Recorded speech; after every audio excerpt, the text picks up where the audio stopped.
YSR Congress party నూతన కార్యాలయంలో మొట్టమొదటి ప్రెస్ మీట్కి ఇచ్చేసినటువంటి పత్రికా విలేకరులకు పార్టీ నాయకులందరికీ కూడా శుభాకాంక్షలు తెలియజేస్తా ఉన్నాం.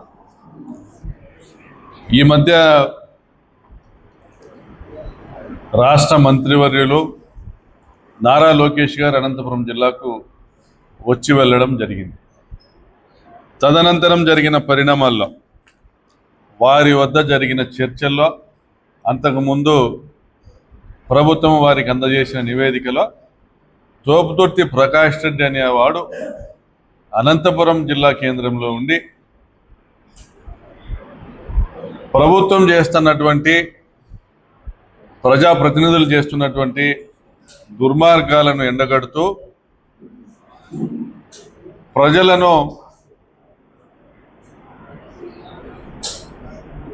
రెచ్చగొడుతున్నాడు అనేటువంటి విధంగా ఒక నివేదిక వాళ్ళకి అందజేయడం జరిగింది.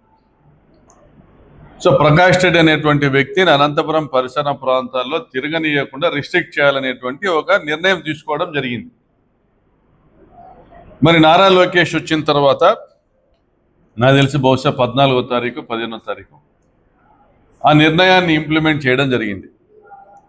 నారా లోకేష్ గారి మౌఖిక ఆదేశాల మేరకు జిల్లా ఎస్పీ గారు తోపుతుర్తి ప్రకాష్ రెడ్డి యొక్క అంగరక్షకులను తొలగించడం జరిగింది. ఏమయ్యా తోపుతుర్తి ప్రకాష్ రెడ్డి చేసిన పాపం ఏమంటే, ఈ ప్రాంతంలో రాప్తాడు నియోజకవర్గంలో అనంతపురం చుట్టుపక్కల ప్రాంతంలో ధర్మవరంలో కొన్ని జిల్లాలో ఎక్కడైనా కానీ దుర్మార్గాలు దారుణాలు దౌర్జన్యాలు జరుగుతుంటే రావడం, ప్రశ్నించడము, ప్రభుత్వాన్ని నిలదీయడము, బాధితుల పక్షాన నిలబడడం, బలహీనుల పక్షాన నిలబడడం తోపుతుర్తి ప్రకాష్ రెడ్డి కంటకప్రాయంగా మారినాడు ఈ ప్రభుత్వానికి. అయా నారా లోకేష్ గారు, మీరు మొట్టమొదటిసారి మంత్రి అయినారు. మీరు ఈ అవకాశాన్ని సద్వినియోగం చేసుకుని ప్రభుత్వంలోని లోటుపాట్లు గమనిస్తా పరిపాలనలో మీరు చేస్తున్నటువంటి పొరపాట్లను సరిదిద్దుకుంటూ మీ నాయకులు కానీ మీ శాసనసభ్యులు కానీ వారి అనుచరులు కానీ చేస్తున్నటువంటి తప్పులు ప్రజల్ని ఏ విధంగా బాధ పెడతా ఉన్నా ఇబ్బంది పెడతా అనేటువంటి విషయాన్ని గమనించి సవరించుకుంటూ పోతే మీకు భవిష్యత్తు ఉంటుంది. మీ చుట్టూ ఉన్నటువంటి తెలుగుదేశం పార్టీ నాయకులు మీకు భజన చేస్తారు, జిల్లాలో జరుగుతున్నటువంటి అరాచకాల అన్యాయాల విషయం మీకు చెప్పరు. ఎందుకంటే మీ వద్ద వాళ్ళు పదవులు ఆశిస్తారు, తృణమోపనము ఆశిస్తారు. కానీ ప్రతిపక్ష పార్టీగా వైఎస్ఆర్ కాంగ్రెస్ పార్టీకి ఒక బాధ్యత ఉంటుంది. ప్రత్యేకించి రాప్తాడు నియోజకవర్గం అనంతపురం జిల్లా సరిహద్దులో ఉన్నటువంటి నియోజకవర్గంలో శాసనసభ్యుడిగా 5 సంవత్సరాలు పనిచేసిన నాకు ఒక బాధ్యత ఉంటుంది. ఈ ప్రాంత ప్రజల్ని ఏ విధంగా కాపాడుకోవాలా, ప్రభుత్వము మంచి చేయకపోగా ప్రభుత్వంలోని అధికారులు ప్రజాప్రతినిధుల వల్ల ఈ ప్రాంత ప్రజలు ఏ విధంగా నష్టపోతా ఉన్నారో గమనిస్తా నోరు మూసుకొని ఉండడానికి లేం. మేము ప్రజా జీవితంలో మా గొంతు ఎత్తుతాం, అవసరమైతే మరింత బిగ్గరగా, అవసరమైతే వీధుల్లోకి వస్తాం, పోరాడతాం. ప్రజల పక్షాన్ని నిలబడటమే మాకు ఒక డెస్టినీ. రాజకీయాల్లో ప్రజా జీవితంలో ఒక లీడర్ అనేవాడి అల్టిమేట్ డెస్టినీ ఏంటంటే ప్రజల పక్షాన పోరాటం. మరి ఈరోజు ఇన్ని విషయాలు ఒక రాప్తాడు నియోజకవర్గం చుట్టూ ఎందుకు ఇలా జరుగుతుంది అనేది మీరు గమనించాలి. నారా లోకేష్ గారికి నేను ఆయన దృష్టికి తీసుకొస్తా ఉన్నా. కురువలింగమయ్య హత్య ఎందుకు జరిగింది? చేసింది ఎవరు? పరిటాల సునీత తమ్ముడు కాదా? ముద్దాయిలు వారి కుటుంబ సభ్యులే కదా. మరి అందులో కూడా అనేక మంది ముద్దాయిల పేర్లు బాధితులు తమ కంప్లైంట్లో వ్యక్తపరిస్తే ఎంతోమందిని తప్పించారు ఇందులో కూడా. మరి అన్యాయం జరిగింది, దీని తరపున ఈ అన్యాయము మీ పార్టీ వాళ్ళు చేస్తే బాధిత కుటుంబం తరపున నేను పోరాడాలన్నా లేదా? పోరాడాను. పోనీ వారికి న్యాయం చేద్దామనేసి మీరు కానీ మీ జిల్లాలో ఉన్నటువంటి మీ మంత్రి సవితమ్మ కానీ పార్థసారథి గారు కానీ అదే కులానికి సంబంధించిన వాళ్ళు స్పందించి ఈ హత్యా సంఘటనలో పాల్గొన్న వారందరి మీద కేసు నమోదు చేయాలనేటువంటి ప్రయత్నం చేశారా? చేయకపోగా పరిటాల రవి బామ్మర్ది ఈ మర్డర్ చేస్తే పరిటాల రవి విగ్రహం పెట్టుకున్నారు పెనుగొండలో. దీన్ని నేను ప్రశ్నిస్తూనే ఉంటా. మరి దళిత మైనర్ బాలిక ఏడుగురాలపల్లి గ్రామంలో 14 మంది చేత అత్యాచారానికి గురి కాబడితే నెలల తరబడి, అది కూడా పరిటాల సునీత స్వగ్రామం పక్కన, దీన్ని సాక్షి పత్రిక వెలుగులోకి తీసుకొని వస్తే దాని మీద గొంతెత్తి చాటడం జరిగింది, ఈ అన్యాయాన్ని ప్రశ్నించడం జరిగింది. ఫలితంగా ఎస్పీ గారు చర్యలు తీసుకుని వారందరినీ కూడా బాధ్యులందరినీ కూడా జైలుకు పంపడం జరిగింది. అదేవిధంగా రాప్తాడులో ఒక ల్యాండ్ సెటిల్మెంట్కి సంబంధించి పరిటాల సునీత అనుచరులు, ఆ మండలంలో ఇన్ఛార్జ్ ఉన్నది పరిటాల సునీత తమ్ముడు మురళి, ఆయన అనుచరులు నారాయణ రెడ్డి సావిత్రమ్మ అనే దంపతులను హత్య చేశారు వారి పొలంలో, ఒక భూ వివాదానికి సంబంధించి. గత 50 సంవత్సరాలుగా ఆయన సాగులో ఉంటున్న భూమికి సంబంధించి ఈ హత్య జరిగిన రోజు నసనకోట గ్రామంలో ఊరి దేవర ఉంది. అంటే పరిటాల సునీత సొంత గ్రామంలో ఊరి దేవర ఉంది. ఊరి దేవర ఉన్నప్పుడు దాదాపు 42 రోజుల పాటు ఆ గ్రామస్తులు ఎవరు కూడా ఊరి దాటి బయటికి పోరు. ఆయన విదేశాలకు వెళ్ళిపోయినాడు ఈ హత్య జరిగే ముందు రోజు. పరిటాల సునీత తమ్ముడు ఆయన వెళ్ళిపోయిన తర్వాత ఈ హత్య జరిగింది. స్థానికులందరూ ఇందులో వారి పాత్ర ఉంది, ఆ కుటుంబం పాత్ర ఉందని అభిప్రాయం వ్యక్తపరుస్తున్నారు. ఆ కుటుంబం తరపున నేను మాట్లాడాను. మీ తప్పులు మీరు గమనించుకొని ఇటువంటి దుర్మార్గాలు చేస్తున్న వారిపైన చర్య తీసుకోండి, అందరూ కూడా హర్షిస్తారు. మరి హంద్రీనివా కాలువ లైనింగ్, మీ కుప్పానికి నీళ్లు తీసుకుపోవడానికి మీరు హంద్రీనివా కాలువ లైనింగ్ చేస్తే, మీ కుప్పానికి నీళ్లు తీసుకోవడానికి మీరు హంద్రీనివా కాలువ లైనింగ్ చేస్తే దాదాపుగా హంద్రీనివా కాలువ కింద దాదాపుగా మా రాప్తాడు కావచ్చు, ధర్మవరం కావచ్చు, పుట్టపర్తి కావచ్చు, కదిరి నియోజకవర్గాల్లో, ఈ 4 నియోజకవర్గాల్లో దాదాపుగా 2 లక్షల ఎకరాల్లో భూగర్భ జలాలు పడిపోయినాయి. కనీసం 30 నుంచి 40 వేల బోర్లు ఎండిపోయినాయి. మరి ఇది నష్టం జరిగింది మా ప్రాంత రైతులకు, రైతులకు. మరి వారి పక్షాన గొంతెత్తడం నా ధర్మం. దాన్ని మీరు ఏ విధంగా ఆ తప్పును సరిదిద్దుకోవాలి అడగండి, చెప్తాం. ఆ తప్పు సరిదిద్దుకునే ప్రయత్నం చేయండి. మరి పేరూరు డ్యాంకు మా జగన్మోహన్ రెడ్డి గారు ముఖ్యమంత్రిగా ఉన్నటువంటి సమయంలో 3 సంవత్సరాల పాటు మేము నీళ్లు తీసుకొచ్చాం. దరిమిల పేరూరు డ్యామ్ కింద అప్పటి వరకు ఎండిపోయిన బోర్లు దాదాపుగా 10,000 బోర్లు రీఛార్జ్ అయినాయి. సాగు పెరిగింది, రైతులు సంతోషంగా 3 సంవత్సరాల పాటు వ్యవసాయం చేసుకున్నారు. మరి మీరు వచ్చిన తర్వాత 2 సంవత్సరాల పాటు మీ శాసనసభ్యురాలు కనీసము ఇరిగేషన్ అడ్వైజరీ బోర్డు మీటింగ్లో కూడా పేరూరు డ్యాంకు నీళ్ళు ఇవ్వమని అడగలేదు. అంటే ఆమెకు పేరూరు డ్యాంకు నీళ్లు తీసుకురావడం ఇష్టం లేదు. దానివల్ల దాదాపుగా 10,000 బోర్లు ఎండిపోయినాయి. పేరూరు డ్యాంకు దిగువన 10,000 బోర్లు ఎండిపోయినాయి. మరి నష్టం మాకు జరుగుతూ ఉంది, ప్రజలకు జరుగుతూ ఉంది, రైతులకు జరుగుతూ ఉంది. దీని మీద నేను గొంతెత్తి మాట్లాడాల్సిన అవసరం ఉంది. మీ శాసనసభ్యురాలు ఆమె మరి చెవిలో ఏం పోసుకుందో ఏమో కానీ ఆమెకి ఎవరి ప్రజలకు కూడా వినపడదు. ఆమె తమ్ముళ్ళు, ఆమె కొడుకులు ఊర్లు పంచుకున్నారు. దొంగలు ఊర్లు పంచుకున్నట్టు పంచుకున్నారు, దోచుకుంటున్నారు. ధర్మవరంలో మీ ఇన్ఛార్జ్ పరిటాల శ్రీరామ్, అక్కడ ఆయన చేస్తున్న వసూళ్ల గురించి నేను మాట్లాడదలుచుకోలేదు. మీ పార్టీ శాసనసభ్యుడే పోయి అక్కడ పంచాయతీలు పెట్టాడు, చేనేత వర్గాల వాళ్ళ దగ్గర వసూళ్లు చేస్తున్నారు. మరి అదేవిధంగా పెన్నా నదిలో మేమున్నప్పుడు ఒక ట్రాక్టరు ఇసుక కూడా ప్రభుత్వంకి రాయల్టీ కట్టకుండా ఎవరు తీసుకొని పోయిన పరిస్థితి లేదు. మరి ఈరోజు దాదాపుగా 2 సంవత్సరాల పాటు రోజుకు 500 ట్రాక్టర్లు, దాదాపు 500 కోట్ల రూపాయల విలువ చేసేటువంటి ఇసుకను దోపిడీ చేశారు. దానివల్ల చుట్టుపక్కల భూగర్భ జలాలు కూడా పడిపోతాయి, గ్రౌండ్ వాటర్ లెవెల్ పడిపోతుంది, రైతులు నష్టపోతారు, విలువైన రాష్ట్ర సంపదను, ప్రజా సంపదను దోచుకోవడం జరిగింది పరిటాల సునీత స్వగ్రామానికి దగ్గరగా ఉన్నటువంటి పేరూరు ప్రాంతంలో. మరి అదేవిధంగా ఉపాధి కూలీల నుండి వారానికి 300 రూపాయలు వసూలు చేస్తున్నారంట. సిగ్గు కాదా? మళ్ళీ పంచాయతీరాజ్ శాఖ మంత్రి ఏం చేస్తా ఉన్నాడు? వారానికి 300 రూపాయలు ఒక్కొక్క జాబ్ కార్డు హోల్డరు.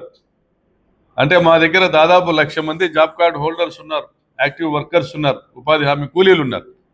వారు ఒక్కొక్కరు వారానికి 300 రూపాయలు కట్టాలంటే వారానికి 3 కోట్ల రూపాయలు వసూలు. మరి ఇది ఎవరి జోబు లేకపోతా ఉన్నాయి? ఎవరి జోబు లేకపోతా ఉన్నాయి? దీనికి ప్రశ్నించకూడదా? మరి టమోటా మండీలో టమోటా రైతులు ఒక ట్రాక్టర్లో లేదా ఒక క్యాంపర్లో టమోటా తీసుకొని వస్తే 2,000 రూపాయలు ట్యాక్స్ కట్టాల, పరిటాల శ్రీరామ్ ట్యాక్స్. దీనికి లెక్క లేదు, పక్క లేదు. గత 24 నెలలుగా ఇదే తంతు జరుగుతూ ఉంది. మరి టమోటా రైతులు అరగాలం కష్టపడి శ్రమించి వారి పంటకు ధర లభిస్తే చాలని ఇక్కడికి వస్తే, వారి పంటకు ధర లభించినా లభించకపోయినా 2,000 ఒక ట్రాక్టర్ కట్టాలంటే ఎవడబ్బా సొమ్మయ్య? దీన్ని ప్రశ్నించకూడదా? మరి చీప్ లిక్కరు కర్ణాటక నుంచో గోవా నుంచో ఇక్కడ చీప్ లిక్కర్ని తీసుకొని రావడం, అమ్మడం అనేది పట్టుకోవడం జరిగింది, కేసులు కూడా అయినాయి. దానివల్ల రాష్ట్ర అబ్కారీ శాఖకు ఆదాయం తగ్గింది, తాగే వాళ్ళు ఎక్కువైనారు, బెల్ట్ షాపులు పెరిగిపోయినాయి, విచ్చలవిడిగా అమ్మకాలు పెరిగిపోయినాయి, కానీ ఆదాయం తగ్గింది. ఎందుకంటే అమ్ముతాండేది కర్ణాటక రాష్ట్రం మందు, వీళ్ళు తయారు చేసుకున్నటువంటి అక్రమ మద్యము. ప్రశ్నిస్తూ ఉన్నాం. ప్రజల ఆరోగ్యాలు చెడిపోయినాయి. ఒక ఆత్మకూరు మండలంలోనే 5-6 మంది చనిపోయినారనేసి వార్తలు ఉన్నాయి ఈ చీప్ లిక్కర్ తాగి. మరి పెట్రోల్ డీజిల్ పైన ఏ రాష్ట్రంలో లేనట్లుగా 35 రూపాయలు డీజిల్ మీద మీరు 35% మీరు వ్యాట్ వసూలు చేస్తా 4 రూపాయలు రోడ్ సెస్ వసూలు చేస్తున్నారు. ఇది చాలదని ఈ ఆదాయం కూడా మీకు రాకోకుండా, ప్రభుత్వానికి రాకుండా, పక్క రాష్ట్రం కర్ణాటక నుంచి ఒక 10 రూపాయలు తక్కువగా అక్కడ దొరుకుతుంది కాబట్టి డీజిల్ తీసుకొచ్చి ఇక్కడ అమ్ముకుంటా ఉన్నారు.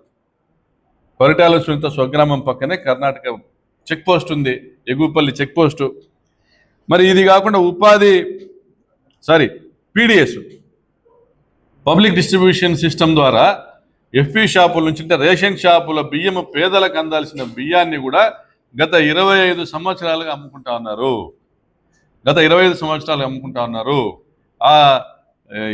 ఆ సివిల్ సప్లైస్ ట్రాన్స్పోర్ట్ కూడా పరిటాల సునీతకు సంబంధించిన వాళ్ళే చేస్తారు 25 సంవత్సరాలుగా. ఇక్కడ ఇదే బియ్యము అమ్ముకోవడంలో అనంతపురం శాసనసభ్యులకు, రాప్తాడు శాసనసభ్యులకు మధ్య వివాదం కూడా జరిగింది. దానికి సంబంధించి ఆడియో కూడా వైరల్ అయింది. మరి ఇటువంటి దుర్మార్గాలు ఈ ప్రాంతంలో ఉంటే దీన్ని ప్రశ్నిస్తా ఉన్నాం. మరి మా అనంతపురం రూరల్ మండలానికి సంబంధించి పాపంపేట ప్రాంతంలో దాదాపుగా 17 ఎకరాలు కాలనీలు, ఇప్పటికే కాలనీలు నిర్మాణం 50-60 ఏళ్ళుగా నివసిస్తున్నటువంటి కాలనీలను 17 ఎకరాలను పాత స్తోత్రయందారులతో 1949కి సంబంధించిన 1952కి సంబంధించిన డాక్యుమెంట్ పెట్టుకొని రిజిస్ట్రేషన్ చేసుకున్నారు. డబ్బులు హ్యాండ్ నుండి వచ్చినాయో తెలుసా? మీ వాళ్ళ దగ్గర నుంచే రిజిస్టర్ ఆఫీస్కి వచ్చిన డబ్బులు. 17 ఎకరాలు రిజిస్ట్రేషన్ చేసుకున్నారు. రిజిస్ట్రేషన్ ట్యాక్స్ కూడా మీ వారికి సంబంధించిన కంపెనీ నుంచే వచ్చింది. ఇది పెద్ద వివాదమైంది. ఇది కాకుండా 276 ఎకరాలు జీపీఏ చేసుకున్నారు. స్తోత్రయందారులు ఎప్పుడో భూమిని అమ్ముకోవడమో లేదా వాళ్ళు దానం చేయడమో జరిగిపోయింది. 1970 నుంచి 80 ప్రాంతాల మధ్యలో నెల్లూరు సెటిల్మెంట్ వారు ఎవరు స్వాధీనంలో ఏ భూమి ఉంటే ఆ భూమికి సంబంధించి వాళ్ళు పట్టా ఇవ్వడం జరిగింది, సెటిల్మెంట్ పట్టా ఇవ్వడం జరిగింది. అంటే 80 తర్వాత, అంటే 45 సంవత్సరాల తర్వాత ఈరోజు బయటకు వచ్చి ఇది మా భూమి, మేము అమ్ముతామనేసి ఒక పెద్ద మనిషికి అమ్మితే, ఆ పెద్ద మనిషి ఎవరో కాదు, మీ పరిటాల సునీత బినామీ. ఆ పెద్ద మనుషులకు అమ్మితే ఆ పెద్ద మనుషులు ఈ కాలనీలన్నీ కూడా మావేను, ఇల్లు కట్టుకున్న వాళ్ళు రాండి పంచాయతీ మాట్లాడుకుందాం, ఖాళీ స్థలాల వాళ్ళు వెకేట్ చేయండి అనేసి హుకుం జారీ చేస్తే పట్టించుకునే నాదులు లేడు 6-7 నెలలు.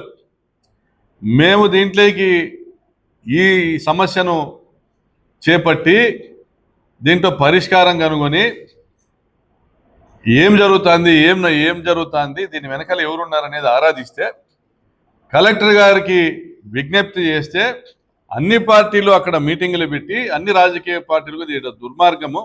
ఇక్కడ జేసీబీలు తీసుకొచ్చి ఫెన్సింగ్లు వేసినటువంటి ప్రాంతంలో ఫెన్సింగ్లు తీసేసి బోర్డులు పెట్టినటువంటి బోర్డులు తీసేసి ఇది మాకు సంబంధించినటువంటి భూమిని వాళ్ళు రాసుకుంటా అంటే ఆ సుభాష్ రెడ్డి, శ్రీరాములు తదితరులు బిక్కుబిక్కుమంటూ దాదాపుగా 10,000 కుటుంబాలు ఈ ప్రాంతంలో, పాపంపేట ప్రాంతంలో బిక్కుబిక్కుమంటూ 10,000 కుటుంబాలు మాకెవరు దిక్కనే పరిస్థితుల్లో అన్ని రాజకీయ పార్టీలు కూడా ఇక్కడ మీటింగులు పెట్టి పరిటాల సునీతమ్మ నువ్వు చేస్తున్న తప్పు అని అందరూ కూడా మాట్లాడడం జరిగింది, సిపిఐ పార్టీతో సహా. ఆ క్రమంలో ఈ కబ్జాదారులు ఎవరైతే ఉన్నారో వారు కలెక్టర్ గారిని గెలవడము, కలెక్టర్ గారి దగ్గర వాళ్ళు కాఫీ తాగుతున్న ఫోటో బయటికి రావడంతో కలెక్టర్ గారిని ప్రశ్నించడం జరిగింది. అయ్యా, ఇవి ఎప్పుడో నెల్లూరు సెటిల్మెంట్ల ద్వారా ఎవరి స్వాధీనంలో ఉన్నాయో, ఎవరు కొన్నారో వాళ్ళకి పట్టాలు ఇవ్వడం జరిగింది. ఈరోజు ఈ సోకాల్డ్ స్తోత్రియందారుల దగ్గర కొన్న వాళ్ళు మీ దగ్గర ఏం చేస్తున్నారు కలెక్టర్ గారు అని ప్రశ్నిస్తే ఆ రోజు దీని వెనకాల ఉన్నటువంటి కబ్జాదారులందరినీ కూడా వాళ్ళనందరినీ కూడా ఎవరు మీరు ఈ స్థలంలోకి రాగలుగుతారా, ఒక సెంటు మీరు ముట్టగలుగుతారా అని మేము హుంకరిస్తే ప్రజల తరపున వీళ్ళ మీద ఆ రోజు మేము గట్టిగా మాట్లాడడం వల్ల ప్రభుత్వము ఇవన్నీ స్తోత్రియందారులకు సంబంధించినటువంటి భూములు కావు, వారు ఎప్పుడో హక్కు కోల్పోయినారు, ఇవి నెల్లూరు సెటిల్మెంట్ల ద్వారా ఎవరికి సంక్రమించినాయో వారికి మాత్రమే హక్కు ఉందనేసి కోర్టుకు రాయడం జరిగింది. అంటే మేము మాట్లాడడం వల్ల కలెక్టర్ గారు స్పందించడం వల్ల వచ్చినటువంటి ఫలితం. అదేవిధంగా ఈరోజు ఇక్కడ పాపంపేటలో 106 సర్వే నెంబర్ 14 ఇళ్ళు నేలమట్టం చేసింది మీ ప్రభుత్వం. 14 ఇళ్ళు నేలమట్టం చేసింది మీ ప్రభుత్వం. ఈ 14 ఇళ్ళు ఎవడ కోసం అనుకుంటున్నారు లోకేష్ గారు? స్తోత్రియందారులు ఎప్పుడో అమ్మితే కొన్నటువంటి వాళ్ళ దగ్గర అనేక దఫాలుగా చేతులు మారితే ఎవరైతే కొని ఇల్లు కట్టుకుంటున్నారో వారి జీవితకాలం కష్టాన్ని నేలకూల్చింది మీ ప్రభుత్వం. దీని వెనకాల ఉన్నది పరిటాల శ్రీరామ్ స్వయంగా వచ్చి ప్రెస్ మీట్ పెట్టి ఇల్లు కట్టుకున్న వాళ్ళు మీ జోలికి రాము, ఖాళీ స్థలం వాళ్ళు మా దగ్గరికి రాండి మాట్లాడతాము, మొన్న వాళ్ళు చెప్తే వినలే అందుకనే 14 ఇళ్ళు కూలిపోయినాయి అని మాట్లాడినాడు. ఓట్లు వేయించుకున్నవాడు ఎవడైనా కానీ కడుపుకు అన్నం తినేవాడు ఎవడైనా అట్లా మాట్లాడతాడా? నా నియోజకవర్గ పరిధిలో ఉన్నటువంటి ప్రతి ఒక్క కుటుంబం కూడా నా కుటుంబం అని భావించేవాడే నాయకుడు అవుతాడు. మరి ఆయన ఆ రోజు ఆ రకంగా మాట్లాడటము క్లియర్గా అర్థమవుతుంది ఎవరు కూలగొట్టించారు. మీ ప్రభుత్వం కూలగొట్టించింది. కోర్టు ఇచ్చినటువంటి ఆదేశాల మేరకు డెమాలిష్ చేస్తున్నామనేసి మీ అధికారులందరూ కూడా దీంట్లో పార్టిసిపేట్ చేసిన వాళ్ళందరూ కూడా ఈరోజు కంటెంప్ట్ ఎదుర్కొంటా ఉన్నారు, కంటెంప్ట్ ఆఫ్ ది కోర్టు. ఎందుకంటే హైకోర్టు అప్పటికే స్టేటస్ కో ఇచ్చింది. ఇది ఏదైతే 106 సర్వే నెంబర్లో 119 సర్వే నెంబర్లో ల్యాండ్ గ్రాబింగ్ కోర్టు ద్వారా 120/83 అనేటువంటి ల్యాండ్ గ్రాబింగ్ కోర్టు ఆర్డర్ ద్వారా ఇది మాకు సంక్రమిస్తుంది, మాకు స్వాధీనం చేయమనేసి ఎవరైతే స్తోత్రియందారులు ఉన్నారో వారికి 91-97 మధ్యలోనే ఆ భూములు స్వాధీనం చేయడం జరిగింది. 119 సర్వే నెంబర్ భూమిని మాకు స్వాధీనం చేశారు. 106/1, 106/2 ఇందులో ఉన్న భూమిని మాకు స్వాధీనం చేయమనేసి వారు రాసిన లేఖను వారే కోర్టుకు సమర్పించుకున్నారు. దాని తర్వాత 106వ సర్వే నెంబర్లో ఈ స్తోత్రియందారులు ఈ శ్రవణ్ కుమార్ అనేటువంటి వ్యక్తి వీళ్ళ తాతగారు వీళ్ళందరూ మాకు అమ్మినారనేసి రిట్ పిటిషన్స్ ఎవరైతే అక్కడ నివాసం ఉన్నారో వాళ్ళు కోర్టులో దాఖలు చేస్తే అవును మేము అమ్మినామనేసి వాళ్ళు కోర్టులో కమిట్ అయినారు స్తోత్రియందారు. మరి ఆల్రెడీ మీకు స్వాధీనం చేసినటువంటి మీరు అమ్ముకున్నటువంటి భూముల మీద మీరు ఏ విధంగా కోర్టుకు వస్తారు, ఏ విధంగా మళ్ళీ మాకు స్వాధీనం చేయమని మీ వారసులు వస్తారు 35 సంవత్సరాల తర్వాత అనేసి కోర్టు ప్రశ్నిస్తే మా ప్రభుత్వంలో మాట్లాడడానికి ఏమీ లేక నోరు మూసుకొని పడి ఉన్నారు. ఆ రోజు కలెక్టర్ గారు నాగలక్ష్మి గారు సంపూర్ణంగా తహసీల్దార్ కార్యాలయంలో ఉన్నటువంటి డాక్యుమెంట్స్ అన్ని కూడా బయటికి తీసి కోర్టుకు సమర్పించడం జరిగింది. ఇందులో 119 సర్వే నెంబర్కి సంబంధించి ఎకరా 5 సెంట్లు ఇప్పటికే మాకు హ్యాండ్ ఓవర్ చేశారని వారు రాసిన లేఖ, మరి 106 సర్వే నెంబర్కు వీరికి హ్యాండ్ ఓవర్ చేయమని ఆ రోజు తహసీల్దార్ గారు రాసిన లేఖ, ఇవన్నీ కూడా పొందుపరిచారు. మరి అదేవిధంగా ఆ లేఖలో మెన్షన్ చేసింది ఏంటంటే 106 survey number land grabbing court పరిధిలోకి రాదని, అది మున్సిపాలిటీల పరిధిలోని భూ వివాదాలని మాత్రమే తీర్పు చెప్పడానికి ల్యాండ్ గ్రాబింగ్ కోర్టుకు వాళ్ళకి హక్కులు ఉంటాయనేసి అప్పట్లో వాదిస్తే, అప్పిలెంట్స్ తరపునటువంటి లాయర్ వాదిస్తే, అయ్యా ఇది మున్సిపాలిటీ పరిధిలోది కాదు, గ్రామాల పరిధిలోది అనేది ఒక కాగితం తీసుకురమ్మని కోర్టు అడిగితే వాళ్ళు దాఖలు చేయలేదు కాబట్టి అది టౌన్లో ప్రాపర్టీగా గుర్తించి ఆ రోజు ల్యాండ్ గ్రాబింగ్ కోర్టు ఆర్డర్ ఇచ్చింది. వాస్తవానికి అది టౌన్లో అనంతపురం టౌన్ ప్రాపర్టీ కాదు, Papampeta panchayat property, Narayanapuram panchayat property. So దాన్ని ఈరోజు కలెక్టర్ గారు నాగలక్ష్మి గారు కోర్టు దృష్టికి తీసుకొని రావడము, in view of the above facts and circumstances, the petitioners praying this Honorable High Court to direct the respondents herein to issue Form 5 to the remaining land grabbers of the land in survey number 106-1A and 106-2 and survey number 119-2 situated in Papampet village, Anantapur Mandal. ఇది పాపంపేట విలేజ్కి సంబంధించినది మాత్రమే, దీని jurisdiction రాదు. ఇదిగో దాని schedule of boundaries వాళ్ళు ఇచ్చిన ల్యాండ్ గ్రాబింగ్ కోర్టులో property situated with in municipal limits. కానీ but the survey number 106/1A is not included in the schedule mentioned in the order number 120/1983. అంటే 119లో ఆల్రెడీ వాళ్లకు హ్యాండ్ ఓవర్ చేసినట్లు వాళ్ళే ఒప్పుకున్నా, మళ్ళీ 119లో మళ్ళీ మాకు హ్యాండ్ ఓవర్ చేయమని క్లెయిమ్ పోతాడు. 106/1 ఆ 120/83 order, court order, land grabbing court order పరిధిలోకి రాకపోయినా దాన్ని కూడా స్వాధీనం చేయమని పోతారు. మరి 106/1, 106/2 అనంతపురం పట్టణానికి సంబంధం లేదు, పాపంపేట పంచాయతీకి సంబంధించిన వీరికి ఏదైతే అనంతపురం పట్టణంలోని సర్వే నెంబర్ 106 పైన ఆర్డర్ ఉంటే దీని మీద కూడా క్లెయిమ్ పోతారు. అంటే ఫ్రాడులెంట్ ప్రాక్టీసెస్కు పాల్పడుతున్నటువంటి శ్రావణ్ కుమార్ అనే వ్యక్తిని మేము నిరోధించాము. ఆ రోజు నేను ఎమ్మెల్యేగా ఉన్నప్పుడు, మా జగన్ గారు సీఎంగా ఉన్నప్పుడు కలెక్టర్ గారు, ఆర్డీఓ గారు, తహసీల్దార్లు అందరూ కూడా నిరోధించారు. ఆ రోజు కలెక్టర్ గారు ఇచ్చిన నివేదికలో తహసీల్దార్ అనే వ్యక్తికి లీగల్ హెయిర్ సర్టిఫికేట్ ఇవ్వడానికి హక్కు లేదని కూడా రాశారు. ఒక తహసీల్దార్ 2018లో అంతకుముందు మీ ప్రభుత్వంలో ఇచ్చినటువంటి లీగల్ హెయిర్ సర్టిఫికేట్ బేస్ చేసుకుని తను కోర్టుకు పోయాడు శ్రావణ్ కుమార్. అది చెల్లదు. తహసీల్దార్ ఇవ్వడానికి legal heir certificate civil court ఇవ్వాలి. సివిల్ కోర్టు పోయి ఏ రోజు కూడా అతను పోయి లీగల్ హెయిర్ సర్టిఫికేట్ తెచ్చుకుంది లేదు. సో ఈ రోజుకు కూడా అతను ఫైల్ చేసిన ఏ కేసు కూడా కోర్టులో నిలబడడానికి లేదు, ప్రైమా ఫేసి గ్రౌండ్స్ లేవు. మరి ఇటువంటిప్పుడు ఎవడా మీకు అధికారం ఇచ్చింది కూలగొట్టడానికి? ఈ 14 ఏళ్ళు ఏ విధంగా కూలగొడతారు?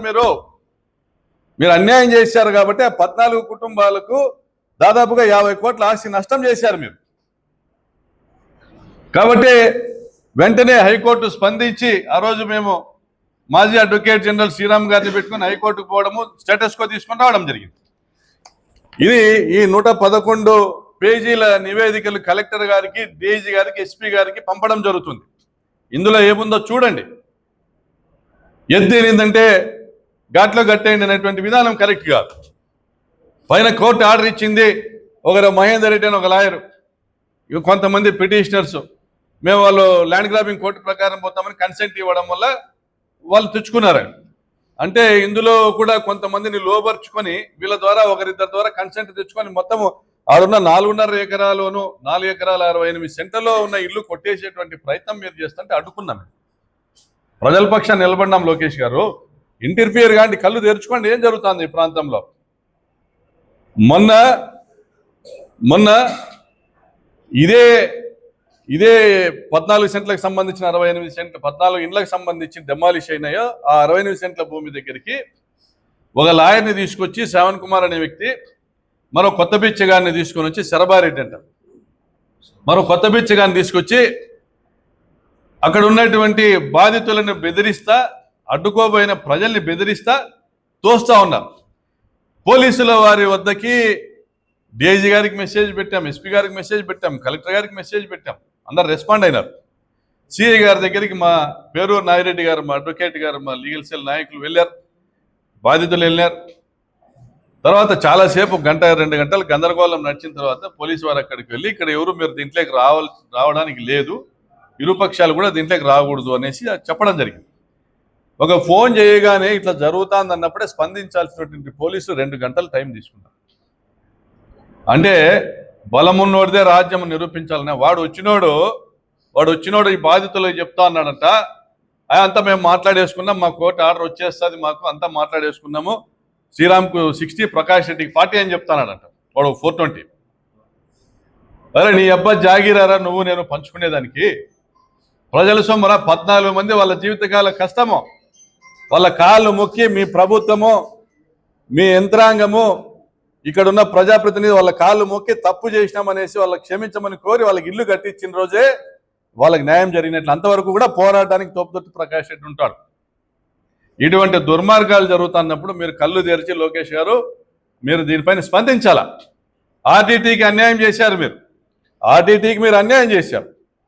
ప్రజా సంఘాలు బయటకు వచ్చినాయి, దళిత సంఘాలు బయటకు వచ్చినాయి, వీధుల్లోకి వచ్చినారు, వేలాది జనం ప్రజలు తిరగబడినారు మీ మీద, మీరు స్పందించినారు. తప్పు చేసినాము, ఆర్టీటీ విషయంలో మేము మతాలు చూడడానికి కరెక్ట్ కాదు, ఆర్టీటీ వారు ఎక్కడైనా కానీ మతాలు మారమని ఎక్కడైనా కానీ ప్రేరేపించింది ఉందా? ఫాదర్ ఫెర్రర్ అంటే భగవత్ స్వరూపుడు, Bhagavan Sathya Sai Baba, father Ferrer, doctor YS Rajasekhara Reddy ఈ జిల్లాకు ఈ త్రిమూర్తులు లాంటి వాళ్ళని ఎప్పుడు కూడా ఈ జిల్లా మర్చిపోలేదు. ప్రతి నియోజకవర్గంలో తాగునీటి పథకం తెచ్చింది రాజశేఖర రెడ్డి గారు, లక్షల ఇల్లు కట్టించింది రాజశేఖర రెడ్డి గారు, ఇళ్ల నిర్మాణం ఇందిరమ్మ ఇళ్ల నిర్మాణానికి ధీటుగా ఇల్లు కట్టించింది ఫాదర్ ఫెర్రర్. ప్రభుత్వం డ్రింకింగ్ వాటర్ స్కీమ్స్ తీసుకొని రాకముందే ఎల్ఎన్టీ సత్యసాయి స్కీమ్ ఏర్పాటు చేసింది భగవాన్ సత్యసాయి బాబు గారు. వేలాది చెక్ డ్యాంలు కట్టి ఈ ప్రాంతంలో భూగర్భ జలాలు పెంచేటువంటి కార్యక్రమం చేసింది ఫాదర్ ఫెర్రర్ గారు. మరి అటువంటి ఆర్డీటీని కూకటి వేళ్లతో పెకలించేటువంటి ప్రయత్నం చేసింది మీ మతతత్వ బీజేపీ పార్టీ. ప్రజలు తిరగబడితే మీరు స్పందించినారు. మా పార్టీ నాయకులు రంగయ్య గారు అనేక మంది దాని మీద ఆందోళనలు చేసినారు. మేమందరం కూడా మీడియా ముఖంగా ప్రశ్నించినాం, మీరు స్పందించినారు. దానికి సంబంధించినటువంటి రెన్యువల్స్ కూడా చేసేటువంటి కార్యక్రమంలో మీ వంతు పాత్ర కూడా పోషించినారు. అదేవిధంగా రాప్తా నియోజకవర్గంలో జరుగుతున్న అన్యాయాలు మీరు గమనించాలా, స్పందించాలా. మీరు వేలాది మంది రైతులకు జరుగుతున్న అన్యాయము, పాపంపేట ప్రాంతంలో వేలాది దాదాపుగా 10,000 కుటుంబాలు ఈరోజు బిక్కుబిక్కున వాళ్ళు ఎదురు చూస్తున్నారు మాకు న్యాయం చేసేవాడు ఎవరని. మీ బినామీలు, మీ పరిటాల సునీత బినామీలు చేసుకున్నటువంటి రిజిస్ట్రేషన్ వల్ల ఈరోజు డబుల్ రిజిస్ట్రేషన్ అయింది కాబట్టి మేమేం చేయలేమండి అంటారు.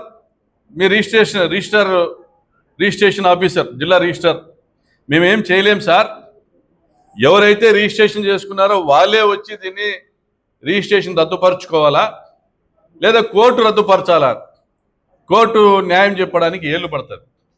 మరి మీకు సంబంధించిన పరిటాల సునీతకు సంబంధించినటువంటి శ్రీరాములు, సుభాష్ రెడ్డి తదితరులు ఎవరైతే ఈ రిజిస్ట్రేషన్ చేసుకున్నారో 17 ఎకరాలు రిజిస్టర్డ్ జీపీఏ చేసుకున్నారో 276 ఎకరాలు, ఇవి రద్దుపరిచేటువంటి బాధ్యత మీరు తీసుకోండి లోకేష్ గారు. ఇది రద్దుపరిచేటువంటి బాధ్యత మీరు తీసుకోండి.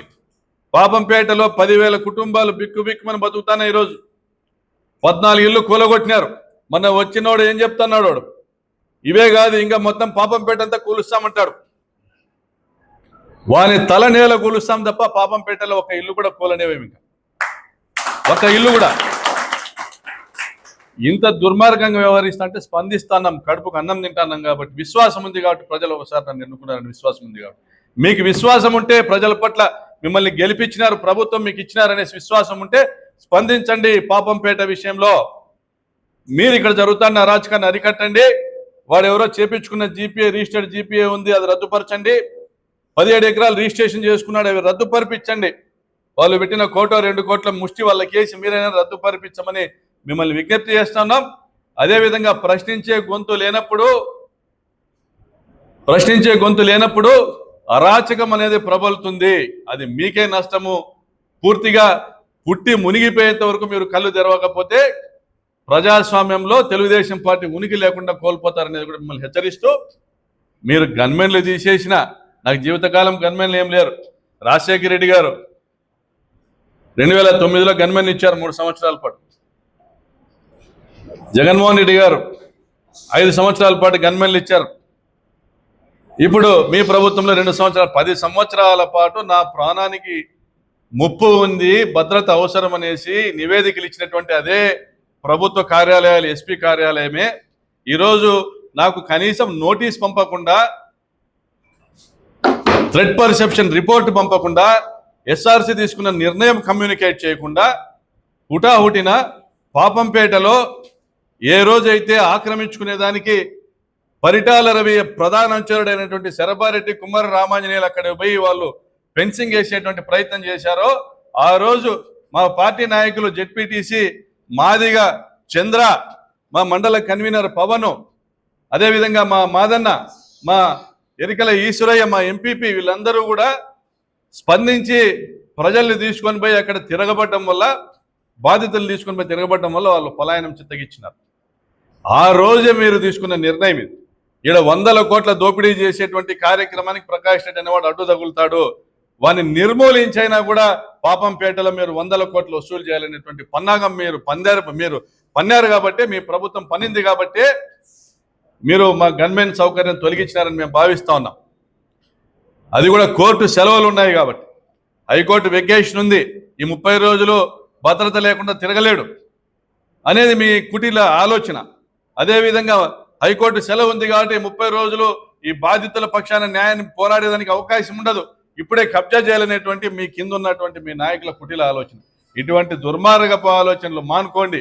మీరు కాకపోతే న్యాయస్థానం ఉంది, న్యాయస్థానం లేకపోతే ప్రజా కోర్టు ఉంది.